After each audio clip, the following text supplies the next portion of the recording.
Indian national movement का lecture number 10 आज होने वाला है। मार्ले मिंटो सुधार जो एक्ट था 1909 का, इसी के बारे में हम चर्चा करेंगे इस पूरे वीडियो में। इंडियन नेशनल मूवमेंट के हिसाब से हम पढ़ रहे हैं। 1907 में जो का विभाजन हुआ था कांग्रेस का, सूरत अधिवेशन में विभाजन हो गया था ना, रास बिहारी घोष ने जिसकी अध्यक्षता की थी। गरम दल नरम दल में बट गया है, वो इससे पहले वाला लेक्चर था। तो सीरियल वाइज स्टेप वाइज हम चल रहे हैं। तो आज आप पढ़ेंगे जो कानून पास किया गया था 1909 में, कानून आया था जिसे मार्ले मिंटो सुधार कहा जाता है, इसी के बारे में चर्चा करेंगे। क्यों लाया गया था, क्या कारण था, इसमें क्या मुख्य विशेषताएं थी, और इस अधिनियम में पहली बार ऐसा हुआ कि सांप्रदायिक आधार पर अलग निर्वाचन प्रणाली सिस्टम ला दिया गया, वो भी हम चर्चा करेंगे। ठीक है, तो पहले ये प्रश्न बनता है कि मार्ले मिंटो सुधार क्यों कहा जा रहा है।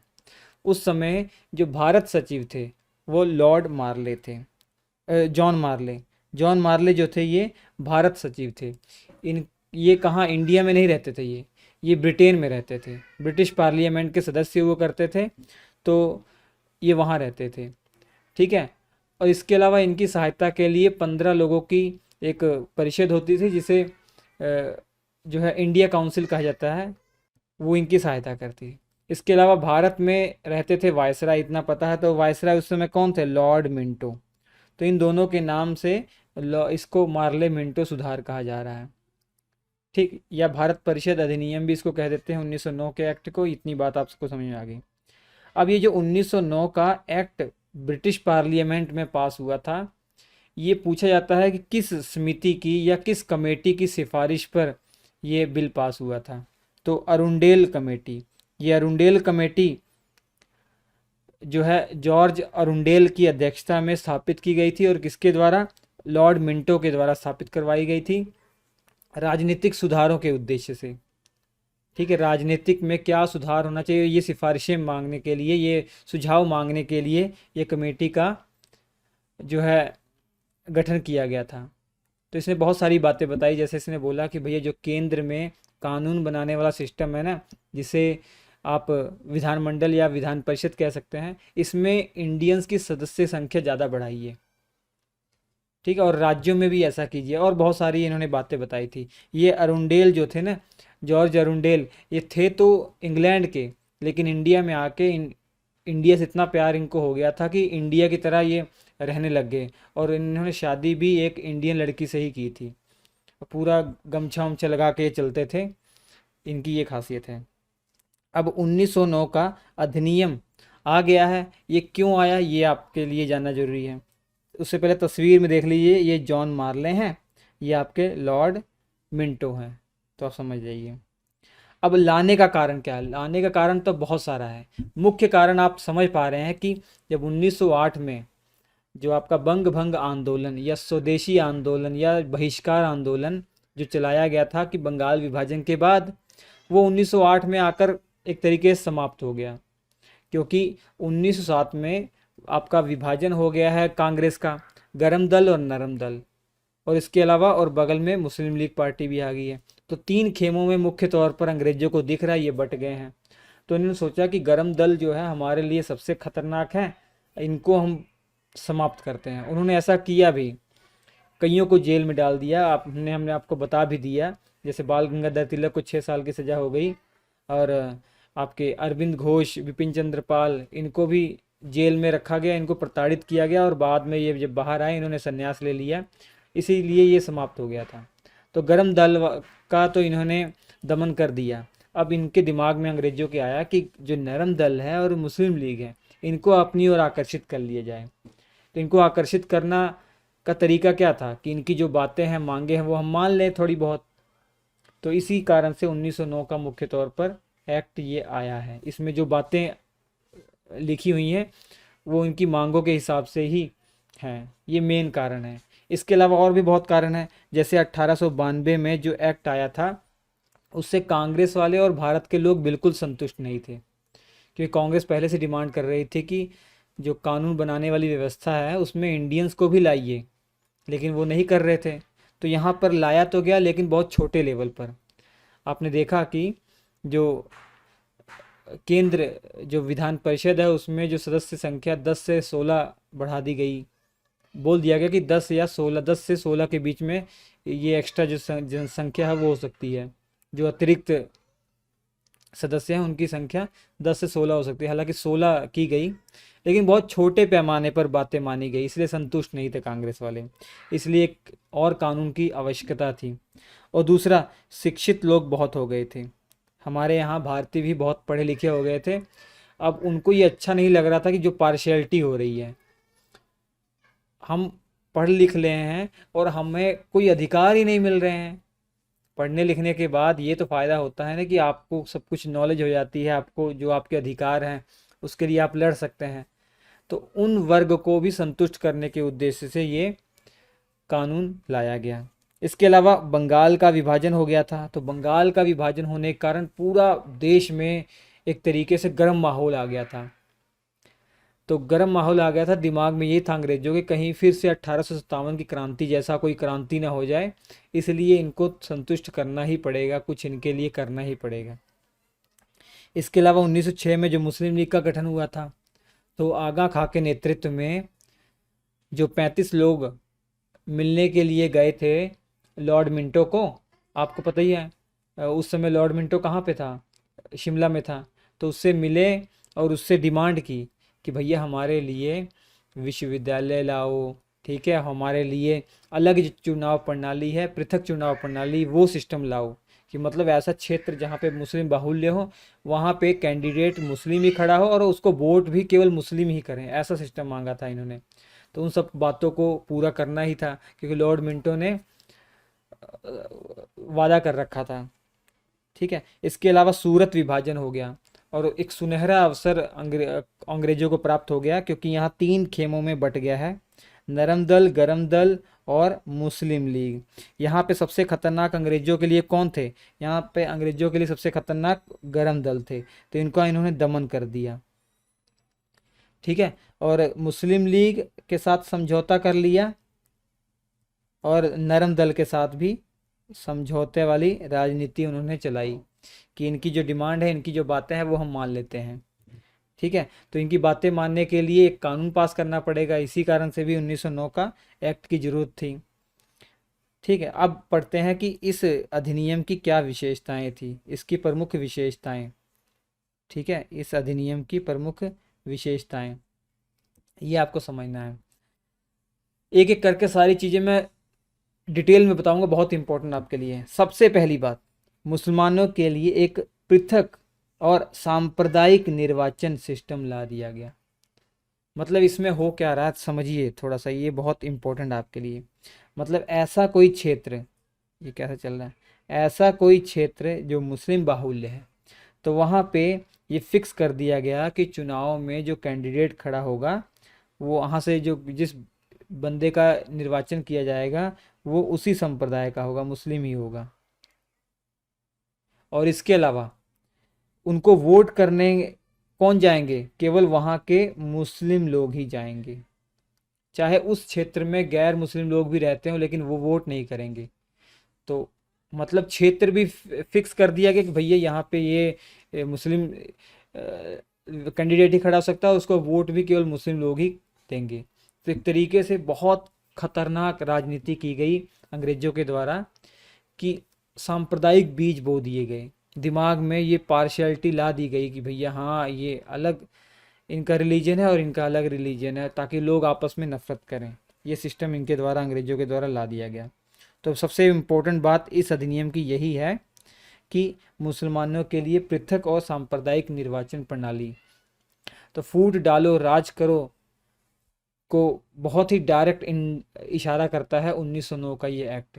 अंग्रेजों की जो नीति थी फूट डालो राज करो, उसको डायरेक्ट बताता है कि भैया ये है इनके द्वारा प्रूफ।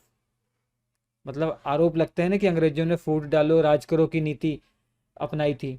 अगर कोई कहे क्या प्रूफ है, तो सबसे पहला प्रूफ देख लीजिए यही है। इससे पहले भी उन्होंने बंगाल का विभाजन कर दिया था, पूर्वी बंगाल और पश्चिमी बंगाल, तो धर्म के नाम पर ही किया था। इसके अलावा जो केंद्रीय विधान परिषद थी, केंद्रीय विधान परिषद, इसका विस्तार कर दिया गया। केंद्रीय विधान परिषद का विस्तार कर दिया गया।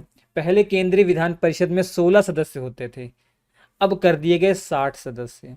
समझिए थोड़ा सा, यहाँ पे लोगों को कन्फ्यूज़न होता है, बच्चों को मैं आपको बताता हूँ, ऐसे कन्फ्यूज़ नहीं होगा आप। सबसे पहले देखिए, जो ब्रिटिश सरकार जो हमारा सिस्टम चला रही है, कैसे चला रही है। एक वायसराय है, ठीक है, और वायसराय की एक कार्यकारी परिषद है। यहाँ पे एक वायसराय है, वायसराय की कार्यकारी परिषद है। जैसे आज प्रधानमंत्री हैं और उनकी एक कैबिनेट है, उनका एक मंत्री परिषद है। वो क्या काम करता है, जो कानून संसद बनाती है उसको फॉलो करवाता है, उसको फॉलो करता है, उस हिसाब से देश चलाता है। तो ये वायसराय और उसकी कार्यकारिणी जो परिषद थी, ये जो सिस्टम था, ये देश चलाता था उस समय। इसके अलावा कानून बनाने वाला एक सिस्टम अलग था। कानून बनाने के लिए एक अलग वायसराय के अधीन लोग हुआ करते थे, जो 60 कर दिए गए हैं। इन्हें केंद्रीय विधान परिषद कहा गया है। इनकी सदस्य संख्या कितनी है, इनकी सदस्य संख्या 60 है। यहाँ पे बात गौर कीजिएगा कि जो 9 सदस्य हैं वायसराय और कार्यकारिणी परिषद मिलाकर, जो देश पर राज कर रहे थे उस समय, तो ये पदेन सदस्य होते थे इस केंद्रीय विधान परिषद में। मतलब केंद्रीय विधान परिषद का काम कानून बनाने का है, तो इस कानून बनाने वाला जब सिस्टम होता था, जब बैठक होती थी, इसमें 60 लोग तो होते ही होते थे, ये 9 लोग भी आ जाते थे, ये भी इसका हिस्सा होते थे। टोटल 69 ये सदस्य थे, 69 सदस्य थे जो कानून बनाते थे। समझ में आया आपको। एक तो केंद्र सरकार है जो वायसराय और उसकी कार्यकारिणी परिषद है, जिसमें 9 लोग हैं टोटल वायसराय को मिलाकर।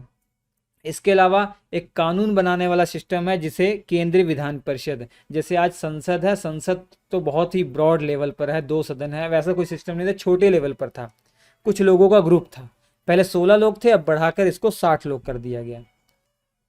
अब जब कानून बनाने के लिए आ रहे हैं, अब बैठक हो रही है, विधान परिषद की बैठक हो रही है कानून बनाने के लिए, तो उसमें 9 लोग जो ये हैं ना, ये जो 9 लोग हैं, ये भी आकर शामिल हो जाएंगे। ये जो 9 लोग हैं का वायसराय और कार्यकारिणी के जो 9 लोग हैं, ये भी आकर शामिल हो जाएंगे। अर्थात कहा जाए ये 9 लोग भी इसके पदेन सदस्य होंगे। तो कानून बनाने के लिए कितने लोग हैं, 69 लोग। अब इन 69 लोगों का कैटेगराइज कीजिए। 69 लोग में किस किस प्रकार के लोग थे। अंग्रेजों की देखिए सिस्टम क्या था। उनमें सबसे पहले गैर सरकारी लोग थे और सरकारी लोग थे। गैर सरकारी, सरकारी मतलब ये सरकारी लोग, ये सरकारी जो लोग थे, सरकारी, ये कौन सा सरकारी लोग थे। सबसे पहले 37 लोग, मतलब 37 में से देख लीजिए जो 9 है ये तो पदेन सदस्य हैं, मतलब आपके वायसराय और कार्यकारिणी के जो सदस्य हैं ये 9 लोग तो यही हो गए। बाकी इसमें बच्चे जो 28 हैं ये वायसराय द्वारा मनोनीत किए जाएंगे, लेकिन उन्हीं लोगों को मनोनीत किया जाएगा जो किसी न किसी सरकारी नौकरी के साथ जुड़े हुए हैं। आमतौर पर जो ICS अधिकारी होते थे और जो आपके सेना में अधिकारी होते थे, उनको यहाँ पर चुना जाता था। ये सरकारी लोग हो गए। और इसके अलावा 69 में जो बचे हुए 32 लोग हैं ये गैर सरकारी होते थे, मतलब ऐसे लोग थे कोई भी सरकारी नौकरी नहीं करते थे, वो लोग चुने जाते थे। इनको भी 2 भागों में बांटा हुआ था। 5 लोगों को तो चुनते थे, मनोनीत करते थे वायसराय। ये आम तौर पर वही इंडियन ये चुनते थे जो इनके चाटुकार हों, जो इनके अधीन रहते हों, मतलब इनकी दलाली करते हों, उन्हीं लोगों को यहाँ पर वो 5 लोगों को मनोनीत करता था वायसराय अपने फ़ायदे के लिए। और बाकी बचे हुए 27 लोग, इनका निर्वाचन होता था। और इनमें भी हमने आपको पहले बता दिया कि मुस्लिम लोगों के लिए अलग से चुनाव प्रणाली, अलग से निर्वाचन पद्धति ला दी गई है, तो उनके लिए अलग सीटें निर्वाचित फिक्स की गई हैं ना। तो इसी 27 सदस्यों में से मुस्लिम लोगों को भी आरक्षण एक तरीके से दिया गया। तो ये 5 लोगों, 5 मुस्लिम, NCERT के हिसाब से 5 है, बाकी अन्य किताबों में देखेंगे तो 6 भी कहीं कहीं दे दिया है, तो उसके रिगार्डिंग आपको कंफ्यूज नहीं होना। NCERT के हिसाब से ये 5 सदस्य ऐसे थे जो मुस्लिम थे, मतलब 5 क्षेत्र ऐसे थे जहाँ पर मुस्लिम कैंडिडेट खड़ा होगा, मुस्लिम लोग ही वोट करेंगे उसको, और वहीं से ये 5 सदस्य चुनकर आ रहे हैं, निर्वाचित होकर आ रहे हैं। और 6 लोग जो थे वो जमींदार थे, जमींदारों के लिए सीट रिजर्व थी। मतलब कोई क्षेत्र है, मान लीजिए कोई बड़ा सा क्षेत्र है, अब उस क्षेत्र में जो कैंडिडेट खड़े होंगे चुनाव में ना, वो केवल जमींदार ही खड़े होंगे। 5 जमींदार खड़े हो गए मान लीजिए, उनमें से सब वोट करेंगे तो जीतेगा कोई एक उस क्षेत्र से। तो ऐसे 6 क्षेत्रों से 6 जमींदारों के लिए सीट फिक्स की गई है। हालांकि निर्वाचन ही इनका हो रहा है, लेकिन ये फिक्स कर दिया गया कि भैया ये पर्टिकुलर इस ग्रुप का होगा। और 2 बिजनेसमैन होंगे, और बाकी बचे हुए 14 लोग हैं। उनमें से 2 सदस्य जो होंगे वो चैम्बर ऑफ कॉमर्स, जो कलकत्ता और बॉम्बे के चैम्बर ऑफ कॉमर्स से आएंगे, और 12 लोग जो प्रांत थे जो आज पाकिस्तान में है, नॉर्थ वेस्ट फ्रंटियर प्रोविंस, जिसे आप उत्तर पश्चिमी सीमांत क्षेत्र कहते हैं, वहाँ से बॉम्बे प्रांत से बंगाल, मद्रास, इन क्षेत्रों के लोग निर्वाचित होकर आएंगे 12। तो ये पूरा बांटा हुआ है। परीक्षक दृष्टि से ये इम्पोर्टेंट नहीं है, परीक्षक दृष्टि से इम्पोर्टेंट आपका ये है कि पहली बार यहाँ पर जो कार्यकारिणी परिषद है ना, ये 9 लोग हैं, इसमें पहली बार एक इंडियन को शामिल किया गया, सत्येंद्र प्रसाद सिन्हा। ठीक है, इसके अलावा ये इम्पोर्टेंट है कि जो केंद्रीय विधान परिषद का विस्तार करके 16 से 60 कर दिया गया, वो मैंने आपके डिटेल के लिए बता दिया कि भैया ऐसे ऐसे सिस्टम है। अगर आप अब भी जोड़ कर देखेंगे, मेजोरिटी जो है ना वो सरकारी सदस्यों की ही मेजोरिटी है। ठीक है, देख लीजिए, जोड़ के देख लीजिए, सरकारी सदस्य कितने हैं, टोटल 37 है, क्योंकि 9 तो वायसराय है, उसकी कार्यकारी परिषद है, एग्जीक्यूटिव जो काउंसिल है वो है, और बाकी 28 वो खुद सरकारी नौकरों को ही मनोनीत कर रहा है, तो 37 है। 69 में से 37 मेजोरिटी में ऑलरेडी अंग्रेज ही हैं। इसके अलावा 5 यहाँ से भी निर्वाचित कर रहे हैं, वो मनोनीत कर रहे हैं, तो 37 5 42 जो हैं ऐसे लोग हैं जो अंग्रेजों के पक्ष वाले होंगे, और हमारे लिए केवल 27 हैं। ठीक है, 27, इसमें 12 और ये 2 1400 साधारण हैं, और बाकी ये भी आरक्षित हैं, 5 मुस्लिम, 6 जमींदार, 2 व्यापारी। उसके अलावा पहली बार जो वायसराय की कार्यकारी परिषद अभी मैंने आपको बताया, जो जिसकी सहायता से वो कानून को फॉलो करवाता था, काम करता था, जैसे आज प्रधानमंत्री नरेंद्र मोदी और उनकी मंत्रिपरिषद है। तो उस कार्यकारी परिषद में अभी तक कोई भी इंडियन पहले नहीं होता था। पहला इंडियन जो बनाया गया वो सत्येंद्र प्रसाद सिन्हा जी को बनाया गया। ये सत्येंद्र प्रसाद सिन्हा जी हैं। ठीक है, ये तस्वीर है सत्येंद्र प्रसाद सिन्हा जी को पहली बार कार्यकारी परिषद में शामिल किया गया। इसके अलावा जो भारत सचिव थे जॉर्ज मार्ले, तो उनके सहायता के लिए 15 लोगों की एक काउंसिल थी ना, उसमें भी कोई इंडियन पहले नहीं होता था, और इस एक्ट के माध्यम से पहली बार 2 इंडियन को जोड़ा गया। वो 2 इंडियन कौन थे, एक केसी गुप्ता थे और एक सैयद हुसैन बिलग्रामी थे। याद रखिएगा, भारत सचिव और उनकी जो 15 लोगों की जो काउंसिल है, ये ब्रिटेन में ही रहकर काम करती थी, इंडिया में नहीं रहते थे, ये ब्रिटेन में ही रहते थे। ठीक, अब प्रांतीय विधान परिषदों की भी संख्या में बढ़ोतरी की गई। जैसे केंद्र की कानून बनाने वाला जो सिस्टम है विधान परिषद, इसमें बढ़ोतरी हुई ना, ऐसे राज्य में जो प्रांत हैं, जो कह सकते हैं राज्य हैं, वहाँ पे गवर्नर होते थे, उनकी भी यही सिस्टम था, कार्यकारी परिषद, और उनका भी विधान परिषद था। तो प्रांतीय विधान परिषद में भी संख्या बढ़ाई गई। इसके अलावा जो विधान परिषद थी, चाहे केंद्रीय विधान परिषद, चाहे राज्य की विधान परिषद, जिसमें 60 लोग कर दिए गए अभी केंद्र में, इनके अधिकारों में वृद्धि की गई। जब ये कानून बनाने के लिए बैठेंगे, जब कोई मामला बजट से आएगा तब इनके अधिकार क्या होंगे, और जब जनसाधारण मामला, जैसे लोकहित का मामला है, लोगों के हित का मामला है, उस संबंधी का कोई कानून बनाना है या कोई नियम पास करना है, तो उससे संबंधित क्या अधिकार इनको मिले इस एक्ट में, वो समझते हैं। ध्यान से समझिएगा, किसी किताब में आपको इतना डिटेल में नहीं दिया गया है, तो समझ जाइएगा। देखिए, जब वार्षिक बजट की बात होती थी, उसमें बहस करने का अधिकार तो इनको पहले ही मिल गया था, 1892 में मिल गया था।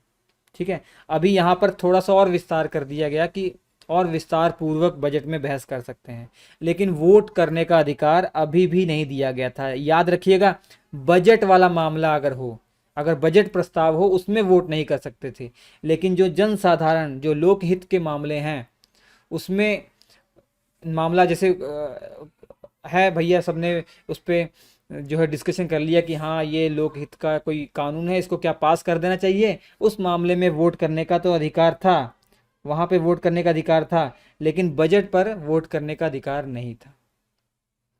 बजट पर वोट करने का अधिकार नहीं था। जैसे मान लीजिए काउंसिल बैठी हुई, वायसराय ऐसे कुर्सी बैठे हुए हैं, अब बोल रहे हैं कि शिक्षा पर हम 1 लाख रुपए रिजर्व कर रहे हैं कि शिक्षा पर खर्च करेंगे, मान लीजिए।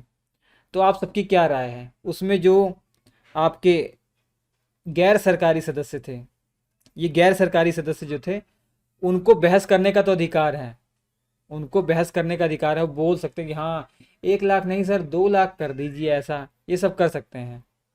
लेकिन अब वोट करने का अधिकार नहीं है उनके पास कि मतलब हाँ बताइए अब वोटिंग होने जा रही है कि 1 लाख पे हम फिक्स करने जा रहे हैं कि 1 लाख रुपए हम शिक्षा पे खर्च करेंगे, सब वोटिंग कीजिए। तो उसमें वोटिंग में ये लोग हिस्सा नहीं लेंगे, ठीक है, वोटिंग में केवल सरकारी लोग ही हिस्सा लेंगे, ठीक।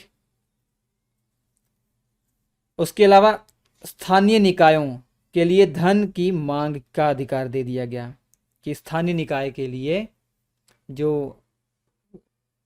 मतलब स्थानीय निकाय जैसे आज आपकी पंचायत है, नगर पालिका है ना, वैसे स्थानीय निकायों के लिए धन कितना चाहिए उसका मांग करने का अधिकार दे दिया गया। और नए करों और उनमें संशोधन का प्रस्ताव रख सकते थे। नया कोई कर कोई लगाना है, नया कोई टैक्स लगाना है, या कोई ऑलरेडी टैक्स एग्जिस्टिंग है उसको कम या ज़्यादा करवाना है, तो ये प्रस्ताव रख सकते थे, उस पर बहस के लिए ये प्रस्ताव रख सकते थे। ये तो पैसों से संबंधित मामले हो गए। अब जन साधारण से संबंधित मामले, लोकहित से संबंधित मामले, इनमें क्या था कि जन संधारण अथवा लोकहित मामलों में वो प्रस्ताव रख सकते थे, अपना प्रस्ताव रख सकते थे कि भैया लोगों के लिए ट्यूबवेल लगवा दिए जाए, नलके लगवा दिए जाएं, इनके लिए हॉस्पिटल खोल दिया जाए, ये सब प्रस्ताव रख सकते थे। लेकिन ऐसा कोई प्रस्ताव रखने से 15 दिन पहले सूचना देनी पड़ेगी, ठीक है, 15 दिन पहले सूचना देनी पड़ेगी। अब ये प्रस्ताव अगर पारित होने वाला है, उसमें फिर चुनाव होगा तभी तो पारित होगा, तो चुनाव में हिस्सा लेंगे, अब चुनाव में हिस्सा लेंगे। और प्रश्न भी पूछ सकते हैं जो कार्यकारी परिषद है, वायसराय की जो कार्यकारी परिषद है, उनसे क्वेश्चन पूछ सकते हैं। कोई मामला है ना, उससे क्वेश्चन पूछ सकते हैं कि भैया जो आपने पहले ट्यूबवेल लगवाने के लिए कहा था वो लगे क्या, हॉस्पिटल बने क्या? तो वो कहेगा नहीं बने हैं अभी। तो फिर आप क्रॉस क्वेश्चन भी कर सकते हैं कि मतलब पूरक प्रश्न भी पूछ सकते हैं, क्यों नहीं किए। अगर उसने कह दिया कि हाँ ट्यूबवेल लग गए हैं, ये लग गया है, तो आप क्रॉस क्वेश्चन पूछ सकते हैं भैया हाँ बताओ कि कितने रुपए लगे हैं, आपने ये एक हॉस्पिटल क्यों बनवाया, दो क्यों नहीं बनवाए। क्रॉस क्वेश्चन करने का अधिकार अब मिल गया था, इससे पहले नहीं था, ठीक। तो आपको ये समझ में आना चाहिए विधान परिषद के सदस्यों की शक्ति में किस प्रकार से वृद्धि हो रही है, ठीक। लेकिन जो भी इतने अधिकार दिए गए हैं उसका कोई मतलब नहीं है, क्योंकि वायसराय को इतनी पावर दी गई है कि वो उन प्रस्तावों को माने या ना माने, इतना अधिकार वायसराय को दिया गया है, ठीक है। और जो 1909 का एक्ट है ना मार्लिमेंटो, इसमें सबसे बड़ी कमी क्या थी? जो सांप्रदायिक आधार पर अलग जो चुनाव प्रणाली है, ये सबसे बड़ी कमी थी। इससे बहुत लोगों को धक्का लगा, कांग्रेस को तो जबरदस्त धक्का लगा। तो महात्मा गांधी ने इस 1909 के एक्ट के बारे में कहा कि मार्ले मिंटो सुधार ने हमारा सर्वनाश कर दिया है, महात्मा गांधी ने। इसके अलावा लॉर्ड मिंटो ने, जो भारत सचिव थे, जिनका नाम था मार्ले, इनको पत्र लिखा, इनको पत्र ये लिखा कि भैया हम लोग जो कर रहे हैं ना, ये एक तरीके से नाग के दांत बोने वाला काम है। खुश हो रहे थे ये लोग, नाग के दांत बो रहे हैं और आगे चलकर बहुत भयंकर इसके परिणाम होने वाले हैं। के एम मुंशी ने कहा था कि भैया जो 1909 का एक्ट है, इसने बढ़ते हुए प्रजातंत्र को मार डाला। ये वैसा ही है जैसे दूध उबल रहा है, उस पर 2-4 ठंडी पानी की बूंदे कर दो तो वो पूरा बंद हो जाता है, वैसा ही सिस्टम यहाँ हुआ है, ठीक है।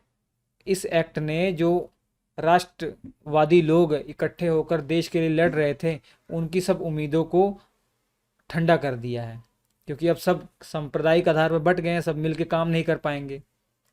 तो ये के एम मुंशी ने कहा था। तो ये था भैया 1909 का एक्ट, 1909 का एक्ट। और दिल्ली दरबार इसके बाद पढ़ना है, 1911 का दिल्ली दरबार।